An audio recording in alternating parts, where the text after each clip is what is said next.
Something just happened in the Middle East that nobody in Washington wants to talk about.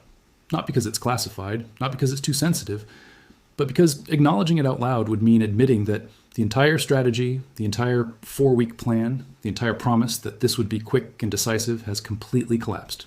America is now fighting a war it cannot win, cannot afford, and cannot leave.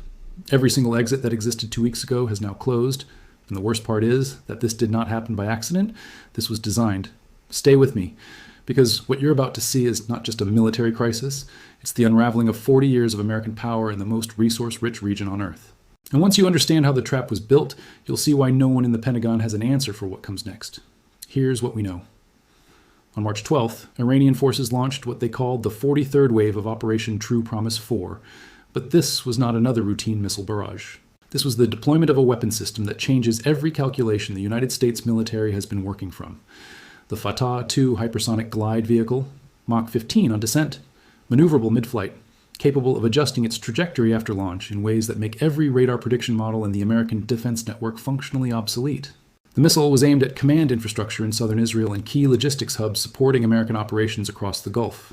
Israel's Arrow system fired.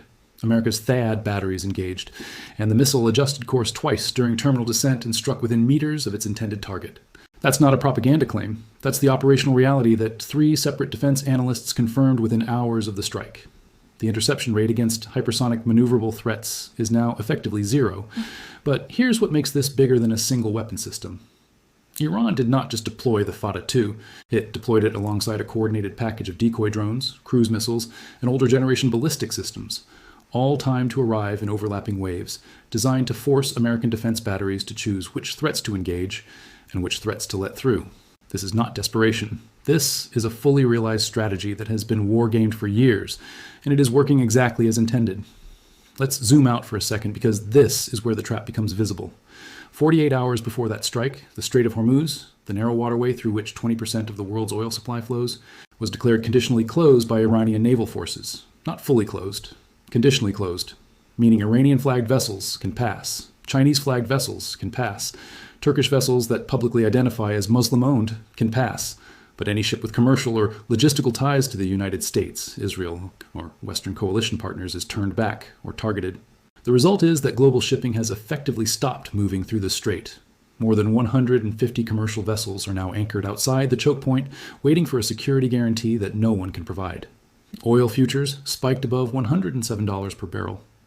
European natural gas prices surged 50% in 72 hours before pulling back slightly. Kuwait suspended crude exports entirely. Qatar declared force majeure on liquefied natural gas contracts. Saudi Arabia's Ras Tanura refinery, one of the largest in the world, shut down operations after drone debris from an interception fell near critical infrastructure.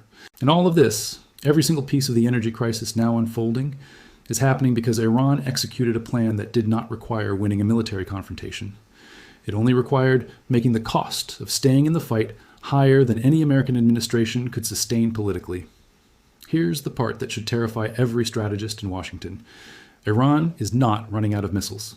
The narrative that you've been hearing for 2 weeks, that American and Israeli strikes have destroyed 60 to 70% of Iran's launch capability, does not match what is actually happening on the ground. The launch rate has not decreased. It has increased. And the systems being deployed now are more advanced than the systems used in the opening days of the campaign. The IRGC spokesperson stated publicly that the missiles fired so far have been predominantly from production years 2012 through 2014. The modern inventory, the weapons built in the last 3 years with upgraded guidance, propulsion, and countermeasure packages, has barely been touched. That statement was dismissed as propaganda by most Western outlets. But when you look at the evidence, the variety of systems now appearing in strikes, the sustained operational tempo, the precision targeting of installations that should have been protected by multiple layers of operational security, the claim becomes harder to dismiss. Iran has been rationing its best weapons. And now that American interceptor stockpiles are depleted, now that early warning radar coverage has been degraded by previous waves, now that political pressure is mounting in Washington and European capitals are quietly distancing themselves from the campaign, Iran is moving to phase 2. The deployment of systems that cannot be stopped by anything currently fielded in the region. Now, let's talk about the casualties, because this is where the information gap between what the Pentagon is saying and what people on the ground are seeing becomes impossible to ignore. Official American casualty figures remain in the single digits. 3 service members confirmed dead in the first week. Handful of wounded. That's the public number. But multiple independent sources, including medical personnel at coalition bases, whistleblowers, speaking to regional journalists, and satellite imagery analysts tracking evacuation flights, are painting a very different picture. Mass casualty events at bases in Kuwait, Qatar, and Bahrain are being documented through secondary channels. Increased medevac flights, unusual restrictions on base access, communications blackouts that coincide with strike timings. The gap between official statements and observable reality is widening every day. And here's why that matters. If the real casualty count is significantly higher than what's being reported, and there is substantial evidence suggesting it is, then the political sustainability of this campaign inside the United States collapses the moment that information becomes public. Gold Star families asking questions, journalists investigating, whistleblowers coming forward. The administration is sitting on a ticking clock, and every day that the war continues without a clear victory or exit plan brings that moment closer. Let's talk about the allies, because what is happening in Europe right now is just as significant as what's happening on the battlefield. 5 Nordic countries, Denmark, Finland, Iceland, Norway, and Sweden, have declared that they will enforce the International Criminal Court arrest warrant against Israeli Prime Minister Benjamin Netanyahu if he enters their airspace or territory. That's not a symbolic protest. That's a coordinated legal and diplomatic move by 5 NATO members that effectively blocks large portions of the transatlantic flight corridor. Netanyahu cannot easily travel to New York. He cannot attend United Nations sessions. He cannot engage in face-to-face diplomacy with key European partners without risking arrest. And the timing of this move, concurrent with the expansion of the war and the energy crisis, is not coincidental. Europe is facing an energy emergency. Russian gas is cut off. Qatari LNG shipments are suspended. Gulf oil supplies are disrupted. And rather than rallying behind Washington's campaign, European governments are beginning to distance themselves. Germany quietly delayed a scheduled arms shipment to Israel. France issued a statement calling for immediate de-escalation. The United Kingdom's Foreign Secretary used language in a recent speech that emphasized the need for proportionality and adherence to international law. Phrasing that was widely interpreted as a veiled criticism of the scope of the campaign. The Western Alliance, the coalition that was supposed to present a united front, is fracturing in real time. And the fractures are not ideological, they are material. European populations are facing energy price shocks. Inflation is spiking. Political leaders are watching polls that show overwhelming opposition to involvement in another Middle Eastern conflict. The domestic political cost of supporting Washington's strategy is becoming unbearable, and so the quiet retreat has begun. Not loud, not dramatic, just a slow pulling back of support, a careful repositioning of language, a hesitation and follow-through. Now here's the global power shift that almost no one is talking about. While American and Israeli forces are locked in an escalating confrontation with Iran, China and Russia are positioning themselves as the stability partners the region needs. Beijing has not sent troops. Moscow has not deployed naval assets. They do not need to. What they are doing is far more effective. China is offering energy deals, infrastructure investment, and economic partnerships that do not come with military entanglements.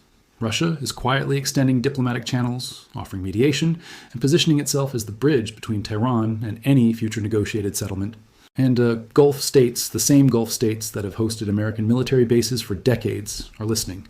Saudi Arabia, the UAE, Qatar, Kuwait, all of them are conducting back-channel conversations about what a post-American security architecture in the Gulf might look like, not because they want to abandon Washington, but because Washington's security guarantee just failed its most important test. American bases were supposed to deter aggression. Instead, they attracted it. American missile defense systems were supposed to protect critical infrastructure. Instead, they've been overwhelmed. The American military presence, which has been the cornerstone of Gulf security for 40 years, has become a liability, and the financial consequences of that realization are already in motion. Gulf sovereign wealth funds, which collectively manage trillions of dollars in assets, are formally reviewing their investment commitments to the United States. The $5 trillion investment pipeline that President Trump announced with great fanfare during his Gulf tour earlier this year is now under reconsideration. Not canceled, not withdrawn, just under review. Which, in diplomatic and financial terms, means the same thing. The message is clear. If American security guarantees are no longer reliable, then American financial markets are no longer the automatic destination for Gulf capital. The petrodollar system, the recycling of oil revenue into U.S. Treasury bonds and American assets, has been the invisible foundation of American economic power for half a century. It is why the United States can borrow at relatively low rates despite carrying $33 trillion in debt. It is why the dollar remains the world's reserve currency, and it is now under existential threat. If Gulf capital begins flowing to Beijing instead of Washington, if oil transactions begin settling in yuan instead of dollars, the entire architecture of American financial dominance begins to erode. Not overnight, not catastrophically, but steadily, inevitably. And here's the part that makes the trap complete. There is no good option left. Escalating militarily means deploying ground forces into a country of 90 million people with mountainous terrain, deep defensive preparation, and 2 decades of experience studying how to defeat American counterinsurgency tactics. That is not a war America can win quickly. That is Iraq and Afghanistan combined and magnified. De-escalating and withdrawing means accepting a deal that looks very much like the deal Iran offered on day one. American forces leave the Gulf. Strikes stop. Sanctions are renegotiated. From a strategic perspective, that is the least bad option. But politically, it is unacceptable. No American president can stand in front of cameras and explain that after 2 weeks of war, billions of dollars spent, lives lost, and global credibility damaged, the outcome is a return to something close to the status quo. The political cost of that admission would be devastating. So the war continues, not because there is a path to victory, but because there is no politically acceptable path to retreat. Every day, more interceptors are fired. More missiles are launched. More oil stays in the ground. More ships sit anchored outside the Strait of Hormuz. More European allies quietly pull back. More Chinese diplomats make calls to Gulf capitals. And the trap gets tighter. This is what the end of American hegemony looks like. Not a dramatic collapse. Not a singular defeat. Just a slow realization spreading across capitals, boardrooms, and military command centers around the world that the power which shaped the global order for 70 years can no longer enforce that order in the region that matters most. Iran did not need to sink an aircraft carrier. It just needed to make the carrier irrelevant. It did not need to destroy American bases. It just needed to make them indefensible. It did not need to win the war. It just needed to make the war unwinnable. And now, every exit has closed. The military exit closed when hypersonic weapons made interception impossible. The diplomatic exit closed when European allies began distancing themselves. The economic exit closed when Gulf states started reviewing their financial commitments. And the political exit closed the moment the casualty numbers became impossible to explain. America is trapped. And the architects of this campaign, the people who promised a quick, decisive operation that would reshape the region, are sitting in rooms right now with no good answers. Because the trap was not built by Iran alone. It was built by 40 years of American policy that assumed military superiority would always be enough. That assumed allies would always follow. That assumed the dollar would always be accepted.